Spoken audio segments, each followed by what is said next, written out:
بسم الله الرحمن الرحيم. السلام عليكم ورحمة الله تعالى وبركاته. إخواني متابعين ومشتركين قناة كشف الكنوز، أحييكم في هذه الحلقة على قناتكم كشف الكنوز. كل عام وأنتم بخير جميعا، بألف ألف خير إن شاء الله. إخواني، أتحدث في هذه الحلقة وهذا الفيديو عن أحد المؤشرات وأحد الأشياء التي يجب أن نهتم بها في موضوع الدفائن والكنوز. إخواني الأشجار، تحدثت في فيديو سابق عن الأشجار ودلالتها عن الكنوز والدفائن والمدافن. طبعا الأشجار مثلها مثل أي شيء يجب أن ننتبه له. كثير من الأخوة غفلوا عن هذا الأمر، ولا يوجد اهتمام بالنسبة للأشجار. الأشجار المعمرة مثل هذه التي تشاهدونها إخواني لسببين يجب أن نلفت إليها الأنظار والانتباه. السبب الأول بأنه القدامى كان كثير ما يعتمدون على التمويه للكنوز في الطبيعة. فمثلا تجد صخور هي سبحان الله تخفي الكنوز بداخلها بداخل الصخرة، ولا تشعر أن هناك فيها شيء، فتخدع الذي يراها.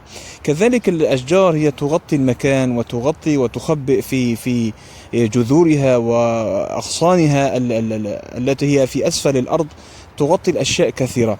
ولا في نقطة هامة إخواني، مش مفترض وليس من الضروري أنه نرى في داخل أو تحت الشجرة يكون الدفين أو شيء.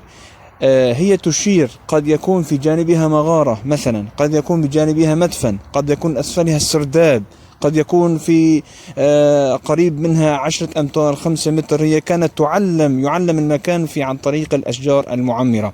هذا السبب الأول إخواني، تمويه الكنوز كتير لازم ننتبه له. والشيء الآخر أنه المكان اللي يؤشر عليه في هذه الأشجار المعمرة مش شرط يكون هو دفين. كتير أخوة يقول هذا أنه الشجر هذا غير يمكن، وأنا لا أقصد أنه حصرا فقط الدفين الذي تحت الشجرة أو حول الشجرة متر أو مترين. هناك مدافن، هناك سراديب، هناك أشياء سرية كانت قديمة يؤشر عليها أحيانا في الأشجار المعمرة. أنا أذكر الآن لكم السبب الأول، وراح أذكر إن شاء الله السبب الآخر.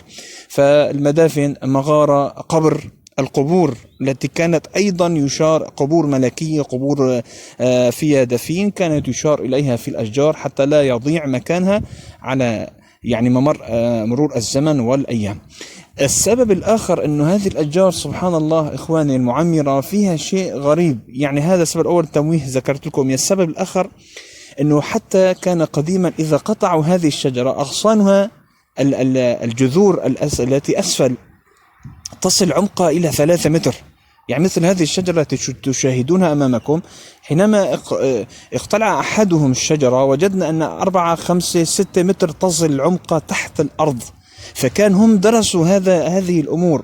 هذا النوع الذي تشاهدونه أمامكم لو قطعته وبقي الجذور التي لأسفل راح تنبت من جديد لحالها بشكل بري بدون أي سقاية بدون أي شيء. حينما يأتيها الشمس والمطر بشكل طبيعي راح تتجدد من تحت أسفل هذه الشجرة، تتجدد الأغصان وتكتمل بعد مرور الزمن، راح تكبر أيضا وتكتمل. هذه السبب من الأسباب اللي كان القدامى يهتموا في هذا الموضوع وبيعرفوا ودرسوا موضوع أنه هذه الشجرة برية معمرة تطول على مر السنوات، ولو قطعت ولو مرضت، لو توقفت عن النمو، أغصانها التي تحت الأرض التي تصل أحيانا إلى 6 أو 7 متر راح تنبت من جديد.